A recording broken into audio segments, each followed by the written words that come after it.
안녕하세요. 저는 안산시 정신건강복지센터의 마스코트 마인드입니다. 안산시 정신건강복지센터는 당신의 마음을 안아드립니다 라는 슬로건 아래 안산 시민의 정신건강 증진과 정신질환 예방, 정신장애인의 재활과 사회복귀를 지원하기 위해 통합적인 정신건강 서비스를 제공하는 기관입니다. 네, 안산 시민 여러분 반갑습니다. 저는 카톨릭의대 정신과에서 근무하는 최정호라고 합니다. 오늘은 제가 이렇게 마음 건강 얘기를 좀 드리고 싶거든요. 마음 건강이라고 하는 것들이 굉장히 큰 화두인데 어떻게 하면 우리가 좀 편안하고 행복하게 살면서 마음 건강을 잘 유지할 수 있을까? 그런 말씀을 여러분하고 좀 나누고 싶습니다.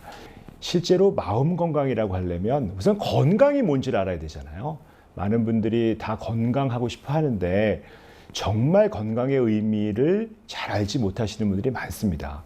우리가 보면 건강이라고 하는 것의 가장 전문 단체는 이번에 코로나로 잘 알려졌지만 소위 WHO, 세계보건기구라는 곳이거든요. 세계보건기구에서는 건강의 정의를 어떤 병이 없는 걸 건강이라고 하는 게 아니에요. 어떤 신체적으로, 사회적으로, 정신적으로 잘 있는 상태, 웰비잉 상태를 건강이라고 했거든요. 여러분 웰비잉 그러면 어떤 느낌이 드세요? 스파 같은 데도 가고 어떻게 보면 뭔가 유기농 음식도 먹고 뭔가 웰빙적인 어떤 삶이 있잖아요. 그렇게 느끼시거든요. 근데 웰빙이 뭘까 하는 것들이 정말 어려워요. 많은 분들은 어떤 게 웰빙일까? 여러분 웰빙 하세요? 우리가 건강하려면 웰빙 해야 된다고 여기 WHO 세계보건기구에서 정의를 하고 있거든요. 웰빙이 뭘까? 웰빙이 말 그대로 그냥 웰빙이잖아요. 저를 한자어로 번역한 말은 사실은 우리가 저걸 교과서나 이런 데서는 신체적, 정신적, 사회적 안녕 이렇게 번역하거든요. 안녕. 안녕이라는 말은 좀 약간 일종의 한자니까 중국어죠. 편안한 안자에 편안한 영자 써서 안녕이라고 하는데 여러분 사실은 우리가 인사말을 뭘로 쓰세요? 만나면 오늘 어떻게 인사하셨어요? 보통 안녕하세요, 안녕하십니까 이렇게 인사하잖아요. 근데 그건 사실은 중국말이죠. 그러면 정말 우리말로 인사말은 뭘까요? 잘 있었니? 잘 지내니? 잘 있어? 이런 게 인사말 아니에요? 잘 있니? 그게 무슨 뜻일까요? 영어로 한번 해보세요. 잘 있니? well-being. 세상에서 유일하게 잘 있는 well-being을 인사말로 가진 나라가 거의 우리나라예요. 우리나라는 사실은 잘 있는 걸 굉장히 중요하게 생각하는 나라입니다. 다른 나라 인사말 보세요. 우리 영어로 쓰는 굿모닝, 좋은 아침, 좀 이렇게 좀 없어 보이지 않습니까? 근데 우리는 잘 있니, 잘 지내, 잘 있었어 하는 게 인사예요. 그런데 이 잘 있느냐 하는 그런 어떤 웰빙이라는 개념이 너무 중요하거든요. 건강은 무조건 잘 있는 거예요.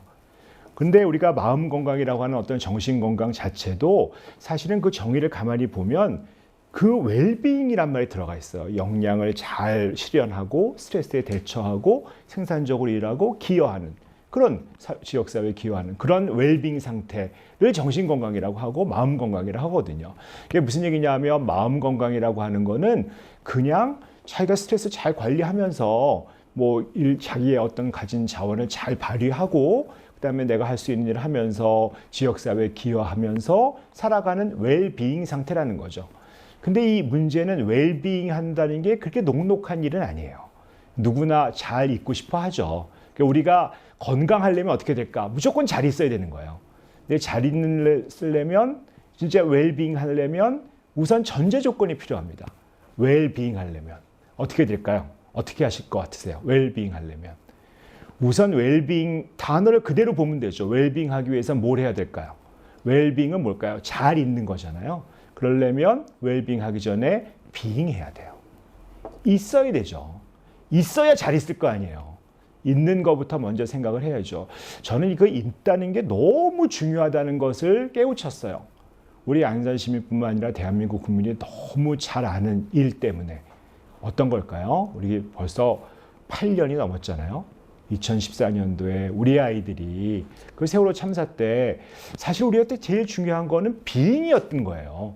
그 아이가 문제가 있든 그게 중요한 게 아니고 그냥 있었으면 되는 거거든요. 우리가 사실 근데 그걸 너무 착각을 해요. 우선 웰빙 하기 전에 being 해야 된다는 거. 이 세상에 존재를 해야 그 다음에 존재하는 상태에서 무엇을 할 수 있다는 것들이 너무 중요하단 말이에요. 그런데 많은 사람들이 그거를 비잉하는 데 관심을 안 두고 뭘 하려고 관심을 두냐면 뭔가 자꾸 하려고 해요. 이것도 해보고 저것도 하고 그 다음에 그걸 지나서 정말 많은 사람들이 바라는 건 사실 영어로 따지면 being이 제일 중요한데 존재하는 게 제일 중요한데 being을 지나서 뭘 하고 아니면 뭘 많이 가지고 싶어해요. 왜냐하면 우리가 가진 거는 눈에 드러나잖아요. 눈에 드러나고 왜냐하면 뭐 차도 있고 뭐 집도 좋고 그렇게 가진 게 너무 중요하잖아요. 그래서 인생을 자꾸 having 가지려고 해요. 근데 가지는 것도 별로 중요하지 않다고 생각하시는 분 중에 좀 열심히 사시는 분들은 뭔가 doing, 내가 일을 굉장히 잘하고 어떤 성과를 내고 거기에 보람 있는 일을 하고 그래서 그런 doing은 사실 잘 보이진 않지만 제가 선을 쫙 그어놨잖아요.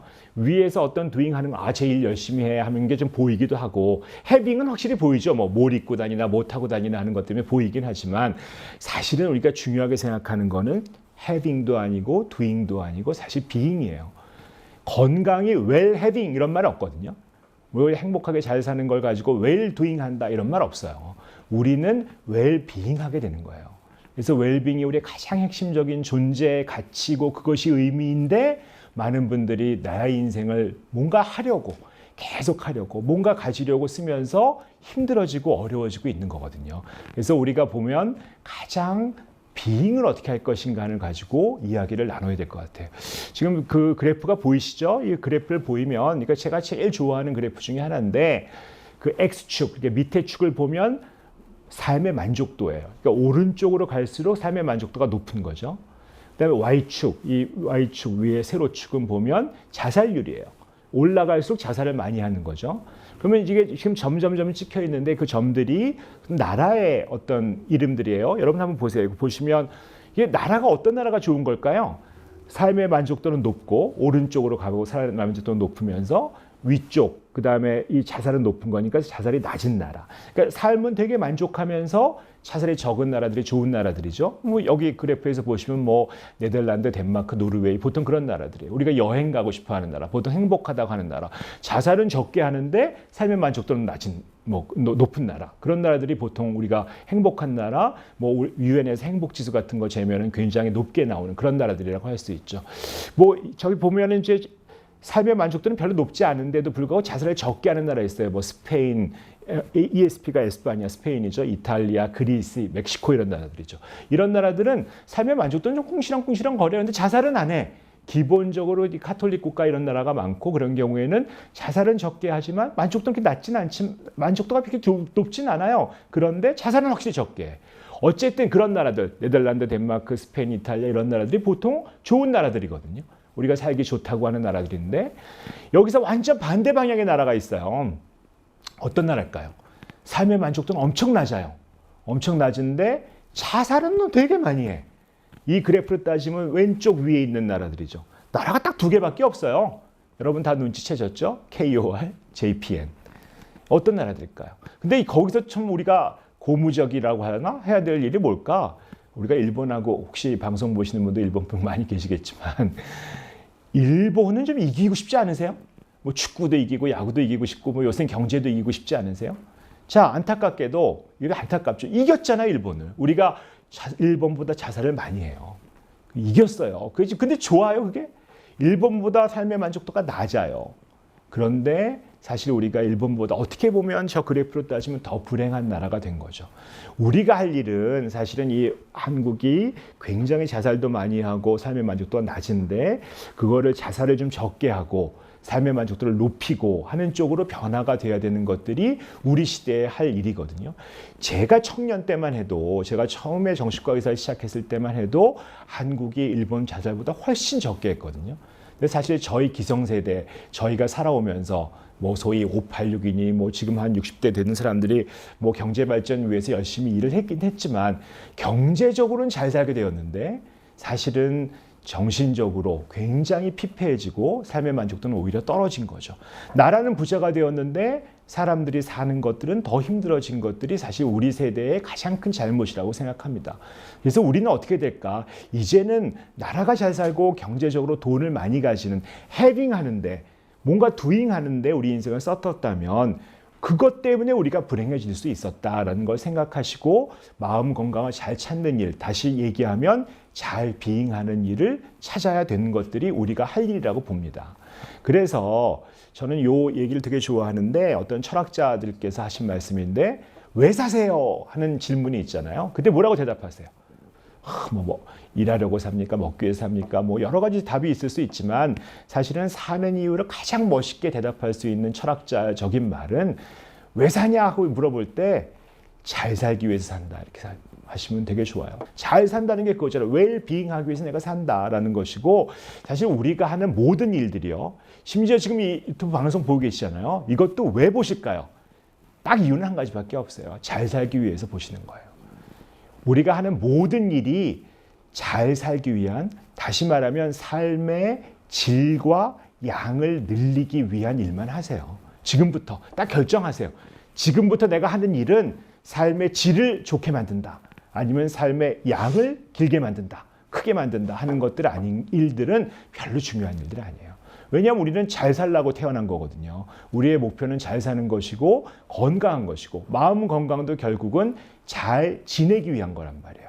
근데 엄한 일 하면서 내 인생에 별로 도움이 되지 않는 일 하면서 잘 못 지낸다는 거는 사실은 저희 인생의 모독이라고 볼 수 있죠. 그래서 많은 학자들이 이제 어떻게 하면 더 잘 살 수 있을까 하고 연구도 하고 잘 사는 법에 대한 학문도 있어요. 그걸 우리가 긍정심리학이라고 그러죠. 인간이 보통 심리학들보다 긍정심리학이 있으면 부정심리학이 있냐 이런 건 아니에요. 그런데 하지만 긍정심리학은 그동안의 심리학이 주로 어떤 장애를 해결하고 문제를 푸는 이런 쪽으로 가 있었다면 긍정심리학은 그야말로 한 인간이 잘 살기 위해서 어떻게 할 것인가 하는 이야기를 나누는 거라고 볼 수 있겠고요. 그 긍정심리학자들이 저런 식으로 정리를 했어요. 그들이 정리한 거를 저희가 하고 있는 긍정학교나 이런 쪽에서 정리한 내용이고 워딩은 저희가 이제 말을 좀 바꿔서 썼는데 인생을 잘 살기 위해서 무엇을 해야 되냐? 저희가 이제 A, B, C 세 가지로 정리를 했거든요. 오늘의 주제일 수도 있고 그 웰빙, 소위 잘 지내기 위해서는 잘 살기 위해서는 어떤 것들이 있느냐 그런 얘기란 말이에요. A의 삶, B의 삶, C의 삶이 있을 때 인생은 잘 살 수 있다라는 거거든요. 그래서 하나씩 오늘 좀 풀어가 보도록 하겠습니다. 우선 A의 삶을 좀 말씀드리고 싶어요. A의 삶이라고 하는 거는 제가 그 약자로 A를 좀 줄여가지고 이렇게 썼는데 우리가 잘 살기 위한 첫 번째 방법은 사실은 내 삶에 대한 만족도가 어떤가, 내 삶이 어떤가. 여러분 사는 게 어떠세요? 괜찮아요. 나 살만해요. 하는 것들이 될 수 있도록 살아가야 되거든요. 근데 여기서 내 삶이 좀 만족하려면 어떻게 해야 될까요? 여러분 제가 한번 여쭤보겠습니다. 여러분 사는 거 어떠세요? 라고 하면 죽지 못해 살아요. 이렇게 말씀하실 분도 계시고 괜찮아요 하실 분도 계신데 사실은 제가 봤을 때 삶이 괜찮으려면 내 삶에 만족도가 있어야 되거든요. 내 삶이 정말 괜찮아. 근데 내 삶에 만족도가 있으신 걸 어떻게 아실까요? 만족도를 높이시려면 어떻게 하면 될까요? 어떻게 하면 제일 좋을까요? 만족도를 여러분 인생에서 삶의 만족도를 한번 높여보세요. 어떻게 하면 좋을까요? 가장 만족도를 높일 수 있는 쉬운 방법, 제일 빠르고 쉬운 방법은 이렇게 얘기하면 좀 그렇지만 돈을 쳐바르는 거예요. 그러면 정말 만족도가 올라갑니다. 정말 맛있는 음식을 특히 내 돈 가지고 먹으면 너무 배 아프지만 몇십만 원짜리 음식 한 끼 요새 거의 음식이 20만 원짜리 30만 원짜리 있잖아요. 그걸 먹으면 만족도 올라가요. 그때 얻어 먹으면 더 올라가겠지. 내 돈 안 쓰고 먹으면 더 올라가겠죠. 그런데 예를 들면 여러분 무슨 생선회 같은 거 맛있잖아요. 그거 한번 드셔보세요. 만족도 올라가죠. 얼마나 좋겠어요. 진짜 아주 비싼 호텔 가서 20만 원짜리 30만 원짜리 한 끼 먹었어요. 너무 맛있죠. 너무 좋죠. 너무 만족도 올라가죠. 그런데 두 끼 한번 드셔보세요. 만족도 어떨까요? 좋죠. 아직도 호텔에서 두 끼 먹는 거 괜찮습니다. 여행 가셔서도 해보시고 맛있는 음식은 워낙 두 끼 먹어도 돼요. 세 끼 어떠세요? 만족도 올라갈까요? 괜찮으실 것 같아서 세 끼? 쉽지 않아요. 네 끼, 다섯 끼 이게 만족도를 올릴 수 있을까요? 무슨 얘기냐면 인생의 만족도라고 하는 거는 사실은 계속 끊임없이 무엇인가 내가 만족한 일을 찾지 않으면 돈만 가지고 해결될 수 있는 것들이 아니라는 거죠. 사실 그때는 20만 원짜리 회를 먹는 것보다는 사실은 1,000원짜리 컵라면을 먹는 것들이 나한테 훨씬 더 만족도를 높일 수 있다는 거죠. 그래서 내 만족도를 높이기 위한 어떤 좋은 방법들을 찾아야 되는데 그 만족도를 찾기 위해서 많은 분들이 이런 얘기를 하세요. 만족도를 높이기 위해선 긍정적으로 살아라. 네가 가진 걸 감사해라. 뭐 이렇게 얘기를 하거든요. 그런데 많은 분들이 오해가 있어요. 제가 얘기하는 가장 큰 오해는 긍정이라고 하는 것은 절대로 긍정의 뜻 자체에 긍정이 무슨 뜻이에요? 좋게 생각해라 이런 뜻이잖아요. 많은 사람들이 그렇게 오해하시거든요. 근데 긍정에는 좋게 생각한다는 말이 없어요.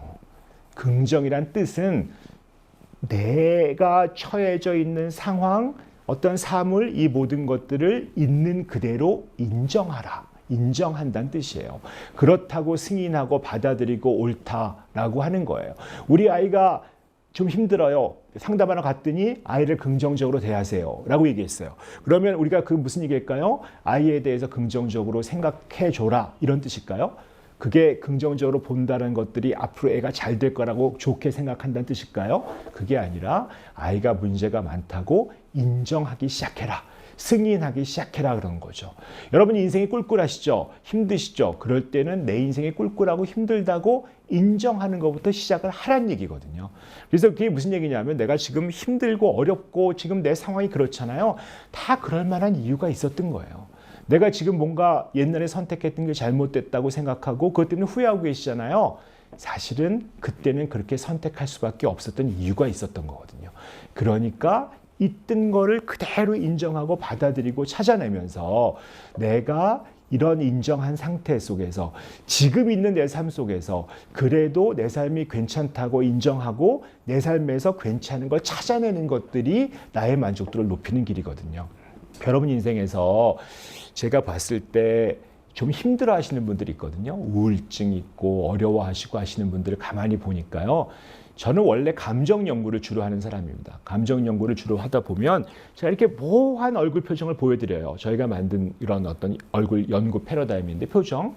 그 표정에서 보면 여러 가지 뭐 감정이 있을 수 있다고 봐요. 그래서 이 감정이 어떤 감정 같아요? 라고 물어보고 이 감정의 강도는 얼마나 센 것 같아요? 라고 물어보는 연구를 저희 병원에 오는 우울증 환자분들한테 시행을 한 거예요. 해서 봤더니 그 결과가 사실 뭐를 보면 우울증에 걸리신 분들은 행복한 얼굴을 보고 행복하다고 인식을 잘 못해요. 여러분 우울증이 어떤 병이에요? 내 인생에서 꿀꿀한 거, 불행한 거, 안 좋은 것들을 귀신같이 찾아내는 병이잖아요. 그래서 내가 굉장히 부정적인 것들에 집착하고 내 인생은 꿀꿀하다, 안 좋다고 얘기하시는 병이잖아요. 근데 저희 랩에서는 조금 생각이 다른 게 우울증이란 병은 내 인생에 이미 있는 좋은 것들을 찾아내지 못하는 병이다. 라고 보는 거예요. 그래서 내 인생이 현재 힘들고 어려울 때는 내 인생에서 좋은 걸 못 찾은 거거든요. 그래서 내 인생에 좋은 걸 찾는 행위를 하셔야 돼요. 내 인생이 만족하고 받아들이고 그렇다고 인정하려면 우선 내 인생에서 좋은 것들, 내 삶에서 좋은 게 뭐가 있을까? 아무것도 없다고 하시는 분 계세요. 아니 그런 분들이 지금 어떻게 지금 유튜브를 보고 계세요? 시각도 되고 청각도 되시니까 시간도 있고 그러니까 보고 계신 거잖아요. 그런 걸 찾아야 되거든요. 그래서 우리가 봤을 때 내 삶에서 있는 거 좋은 거를 찾아내기 위해서 뭘 해야 될까? 내가 이 순간에 어떤 건지 알아보셔야 돼요. 지금 이걸 촬영하고 있는 시간은 아주 아름다운 봄날이에요. 이게 뭐 시간이 지나서 나중에 보신 분도 계시겠지만 그럴 때 봄날에서 우리가 찾을 수 있는 게 뭘까? 아, 하늘 색깔 너무 괜찮다. 내 나무 이파리 향기 너무 괜찮다. 그런 것들을 알아차리는 거. 내가 너무 고통스럽고 힘들고 어렵지만 지금 이 순간에 얼마나 좋은 일들이 내 주변에 있는가. 아름다운 별, 해가 있는지, 아름다운 풀이 내 옆에 있는지, 나무가 있는지 찾아보고 알아차리는 게 필요하거든요. 그래서 지금 이 순간보다 더 좋은 게 없다는 거죠. 지금 이 순간 비록 우리가 과거에 힘들었고 앞으로 미래에 어떤 일이 벌어질까 너무 두렵지만 지금 이 순간 어떤 것들에 대해서 알아차리고 깨어있고 벌어지는 것들에 관심을 주고 뭐든지 어떤 경험도 내가 하겠다고 하고 따뜻한 마음으로 받아들이는 것만큼 그걸 뭐라 그럴까요? 현존, 이 자리에 존재한다는 거잖아요. 우리가 도사가 된다는 건 뭘까요? 머릿속으로 굉장히 안 좋았던 과거 있고 반추하고 그 생각하고 있다는 거 아니면 미래에 계속 안 좋은 거 벌어질까 봐 걱정하고 두려워하고 있다는 게 아니라 지금 이 자리에 있는 그대로 여기 뭐가 있어요? 지금은 너무 고통스러운 과거가 있었지만 지금 이 순간 한번 줄여보세요. 지금 이 순간 바로 이 자리 너무 괴로워요? 조금만 줄여보세요. 10초, 1초만 하면 0.5초는 괴롭지 않을 수 있잖아요. 이 자리에 내가 앉아 있구나. 이 자리에 내가 호흡이 있구나, 이 자리에 있구나라고 있는 그대로 경험하는 것들만 해도 내 삶에서 괜찮은 것들을 찾아낼 수 있다는 거죠. 그렇게 살 수 있는 사람이 바로 내 삶을 받아들이고 경험하고 살아갈 수 있는 A의 삶, 우리가 얘기하는 만족의 삶을 높이는 그런 삶이라고 볼 수 있습니다. 두 번째 삶은 B의 삶이거든요. 제가 베러앤베러라고 썼는데 무슨 얘기냐면 옛날보다 뭔가 잘하고 열심히 하고 뭔가 발전하는 삶이라고 볼 수 있습니다. 이런 걸 굉장히 잘하시는 분들을 뭐라 그럴까요? 그런 분들을 바로 생활의 달인이라 그래요. 생활의 달인들 보세요. 그 사람들이 결코 만족스러운 삶이 아니에요. 왜냐하면 막 용광로 같은 데서 일하고 뭐 타이어 던지고 뭐 굉장히 힘든 환경 속에서 일하시잖아요. 그런데 저들이 달인이 될 때까지 한 일을 계속 반복해서 열심히 하다 보면 그 일의 달인이 되면 너무 만족할 수 없는 상황, 너무 어려운 그 열악한 상황 속에서도 그분들의 표정을 한번 보세요. 달인에 나와셨던 분들의 표정을 보시면 결코 어둡지가 않거든요. 내가 어떤 일에 소위 마스터가 되는 거잖아요.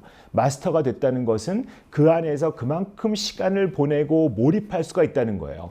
요즘에 여러분 뭐 좀 그런 프로 있잖아요. 뭐 무슨 경연 프로도 있고 뭐 나는 가수다 뭐 여러 가지 좋은 프로들이 많이 있잖아요. 거기서 정말 가수가 노래를 정말 잘하는 가수들이 너무 많잖아요. 그분들이 3분 동안 몰입해서 노래하는 모습을 보세요. 그러면 우리가 그걸 보고 몰입하거든요. 그분이 그렇게 얘기를 해요. 내가 너무 떨려서 몰입했는데 시간이 어떻게 가는지 몰랐다. 시간이 어떻게 가는지 몰랐다는 건 몰입이 없으면 있을 수 없는 일이거든요. 여러분 삶에서 정말 괜찮은 삶은 내 삶에서 몰입이 들어가는 거예요. 몰입하려면 어떻게 될까요? 내가 시간과 자원을 쓰는 게 필요합니다. 여러분 작년보다 혹시 더 잘하는 일 계세요? 어떤 일이든지 설거지를 하든 청소를 하든 빨래를 하든 노래를 하든 작년보다 잘하는 거 한 가지는 있으셔야 돼요. 그게 웰빙의 삶입니다. 제가 제일 싫어하는 인사말이 있어요. 뭘까요? 여전합니다. 이러신 분이 있어요. 여전합니다. 아니 전하고 똑같을 걸 뭐 이렇게 열심히 사세요. 그냥 그러지 마시고요. 뭐든지 좋습니다. 글씨를 써도 내가 작년보다 더 잘 써요. 그거 사실은 해볼 만한 일이에요. 내가 뭐 찬송가를 불러도 작년보다 더 잘해요. 그림을 그려도 작년보다 잘해요. 이게 어떻게 해야 될까요? 그 일에 시간과 자원을 쓰지 않으면 절대로 작년보다 잘할 수가 없습니다. 인간의 모든 능력은 시간이 지나면 퇴보해요. 그런데 그거를 해결할 수 있는 건 뭘까? 작년보다 잘하려면 거기에 시간과 자원을 쓰고 몰입하는 거예요. 열심히. 작년보다 좀 나아지는 삶이 있으면 베러앤베러, B의 삶이죠. 작년보다 더 잘 사는 삶이 있기 때문에 그 삶은 웰빙, 잘 사는 삶이 될 수 있다는 거예요.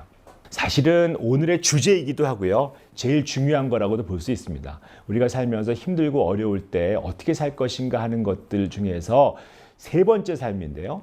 우리 언어로 따지면 이제 뭔가 첫 번째 A의 삶을 만족하는 삶, B의 삶을 열심히 열중하는 삶이라고 했을 때 C의 삶은 의미 있게 사는 삶이거든요. 근데 그 의미 있게 사는 삶에 제가 단어를 케어라고 C를 썼어요. 왜 케어를 썼을까 보면 이유가 있어요. 우리나라 분들한테 제가 이런 조사를 한 적이 있습니다. 네 삶에서 가장 가치 있는 일은 뭘까? 라고 이게 엽서 프로젝트를 했어요. 한번 엽서 지금 보시니까 한번 저기다 한번 쓴다고 생각해 보세요. 내 삶을 가치 있게 하는 것은 뭘까? 돈 이렇게 쓰고 싶으시죠? 돈이 나를 뭐 즐겁게 해주니까. 근데 의외로 저런 거 한번 잘 생각해 보면 내 삶에서 가장 가치 있는 건 뭘까요? 라고 잠깐만 멈추고 한번 생각해 보시면 굉장히 많은 분들이 우리나라 분들은 뭐라고 쓰냐면 나의 가족, 관계 이런 것들을 가치 있게 여기시더라고요. 이게 똑같은 프로젝트를 제가 미국에서 한 것도 있는데 그걸 비교해 보면 미국에서는 나의 삶의 발전에 대해서 굉장히 중요하게 생각해요. 내가 발전하는 거, 뭐 어떤 분들은 뭐 예수님, 뭐 그런 삶, 뭐 내가 하여튼 혼자서 성공하는 거 이런 삶, 나의 가치를 굉장히 중요하게 생각하는데 한국 분들은 굉장히 우리의 관계. 왜냐하면 우리는 우리가 너무 중요해요. 그런데 안타깝게도 우리가 서구화되면서 우리가 많이 무너졌어요. 그러니까 우리가 우리 공동체가 제일 없어지고 힘들어진 거죠. 우리가 굉장히 위축된 게 우리의 문제예요. 저는 이 우리나라가 굉장히 정신적으로 어렵고 힘든 게 이 우리가 무너지는 거. 내가 관계가 있는 사람들, 내 주변, 내 곁에 있는 사람들과 관계가 무너지는 것들이 굉장히 중요하다고 생각해요. 그래서 그거를 잘하기 위해서 내 주변 사람들을 잘 케어하고 돌보고 함께 사는 삶, 그것이 우리는 의미 있는 삶이라는 뜻에서 제가 케어라는 말을 쓰거든요. 여기서 제가 짧게 어떤 그 사례 하나 이야기를 드리고 싶습니다. 이게 하노이 힐튼이라는 게 무슨 얘기냐면, 여러분 월남전 아실까요? 월남전이 끝난 게 벌써 75년이기 때문에 1975년에 종전이 돼서 월남전에 대해서 자세히 아시는 분은 별로 없을 거예요. 그래서 미국이 굉장히 강한 나라인데 월남전에서 진 거예요. 그래서 굉장히 많은 미군 포로가 생겼어요. 그런데 저게 전선이 있는 전쟁이 아니다 보니까 원래 포로들은 대우를 제대로 받아야 되거든요. 근데 저게 말하자면 어떤 뭐 이렇게 전선이 형성돼서 된 게 아니고 이쪽에서도 뭐 전쟁이 나고 저쪽에서 벌어지면서 많은 미군 포로가 생겼는데 정말 열악한 대우를 받았습니다. 그 감옥에 가가지고 굉장히 고생을 많이 했는데요. 그때 이제 미군이 어떤 머리를 썼냐면 저런 탭코드라는 걸 만들었어요. 서로 감옥에 잡혔을 때 서로 소통할 수 있도록, 대화할 수 있도록 저런 걸 만들었어요. 그래서 저걸 전쟁에 들어가기 전에 그걸 익숙하게 해가지고 너네가 혹시 포로가 되면 그렇게 소통해라. 이렇게 얘기를 한 거죠. 미군에서 굉장히 고위 장교 한 분, 아주 유명한 분인데 제임스 본드 스톡데일이라는 그분이 이제 포로가 됐을 때 조종사인데 중령이었어요. 그 사람이 포로가 된 거예요. 포로가 됐는데 저 양반이 굉장히 그곳에서 포로가 된 채로 오래 버텼어요. 저 제임스 본드 스톡데일이라는 사람이 8년 반을 버텼거든요. 8년 이상. 그래서 전쟁 기간 내내 포로가 돼 있다가 저렇게 강건했던 중령의 사람이 저렇게 빼짝 마른 할아버지가 돼서 이제 나왔어요. 그분이 나와서 책을 쓰셨어요. 베트남 경험이라는 책을 썼는데 그 책에 그런 말이 나와요. 너무 힘드셨을 거 아니냐. 당신이 그렇게 사는 게 너무 어렵지 않았겠냐. 그 어려운 삶 속에서 넌 도대체 어떤 가치를 가지고 그렇게 버텼을 수 있었느냐. 네가 버틸 수 있는, 당신이 버티게 있었던 그 가치가 뭐냐. 라고 했을 때 그분이 그 책에 내 대답은 간단하다. 나를 견디게 만들었던 거, 그 열악한 환경 속에서 나를 견디게 만들었던 거 딱 한 가지 뭐냐? 바로 내 옆에 있는 사람. The man next door다. 그게 무슨 얘기일까요? 밥 먹었니? 하는 거를 말은 못하니까 서로 옆에서 이런 커뮤니케이션 하면서 옆에 있던 동료, 내가 여기서 혼자 있는 게 아니다. 내 동료랑 같이 있다라는 그런 의미로 아침에 인사하고 또 잘 견디라고 말은 잘 못하지만 이런 식으로 소통했던 그 동료, The man next door 때문에 내가 이 열악한 삶을 견딜 수 있었다는 거예요. 여러분 솔직히 여러분 옆에 누가 계세요? 사실 여러분이 살고 있는 이 이유는 The man next door예요. 내 옆에 있는 사람, 바로 우리 가족일 수도 있고 친구일 수도 있고 직장 동료일 수도 있고 그분 때문에 우리가 견디는 거예요. 근데 우리가 봤을 때 정신적으로 많이 건강하지 않으신 분들, 힘드신 분들은 외톨이가 되잖아요. The man next door, 내 옆에 아무도 없어요. 나는 혼자예요. 하시는 분들이 계세요. 여러분, 연결이라는 건 정말 강한 힘이 줍니다. 내가 누구랑 연결되어 있다는 힘, 내가 누구를 돌본다는 힘, 사실 내가 아무하고도 친구도 없고 The man next door, The woman next door, 내 옆에 아무도 없는 것 같지만 사실 인간이라는 것은 나무하고도 연결될 수 있고 나무를 돌보는 마음 가지고 그 케어하는 마음만 가지고도 내가 의미 있게 살 수 있는 게 인간이에요. 여러분 저는 이렇게 얘기해요. 정말 전 친구 없어요. 뭐 애완견 키우세요. 이렇게 했을 때 저는 개 키울 환경이 안 돼요. 이런 분은 많거든요. 그러면 저는 애완돌이라도 키우세요. 내가 어떤 돌하고도 연결이 될 수 있는 게 인간이에요. 정말 외롭고 힘들지만 내가 세상의 모든 것들과 연결될 수 있다는 그런 마음을 가지시고 어떤 내가 정말 사랑하고 견딜 수 있고 그러려면 무엇인가 연결되고 그걸 돌보는 그런 마음을 가지신다면 내 삶이 상당히 의미 있어집니다. 제가 오늘 A, B, C 얘기를 했거든요. 이게 잘 사는 법이에요. 뭐 정리해서 보면 만족하고 즐거운 삶, 그게 잘 안 될 수 있어요. 그럼 열정적이고 뭐 충실하게 살아가면 되죠. 그게 잘 안 될 수 있어요. 그러면 의미 있게 가치 있게 살면 되죠. 그것들을 번갈아 가면서 저는 이거 100%다 100짜리 다 의미 있게 뭐 아주 열정적으로 만족해서 사는 사람은 없다고 봅니다. 하지만 이게 좀 낮은 분 계시잖아요. 나는 열심히 살고 만족스럽게 사는데 내가 별로 케어하지 못했어. 그럼 그거 높이시는 거예요. 그걸 높이시고 여전하지만 않으면 지금 이 유튜브를 보시기 전하고 이제 보시고 조금씩 높여가면 되거든요. 저희 두 번째 있잖아요. 베러 앤 베러. 전보다 작년보다 조금만 나아지면 내 삶은 괜찮아집니다. A의 삶, B의 삶, C의 삶, 나한테 부족한 게 어떤 것인지 하나씩 높여가는 여러분이 되시면 참 좋겠습니다. 그게 그런 삶, 그게 바로 웰빙의 삶이고 잘 사는 삶이고 마음 건강의 삶이고 건강의 삶입니다. 오늘 잘 들어주셔서 감사합니다. 이상입니다.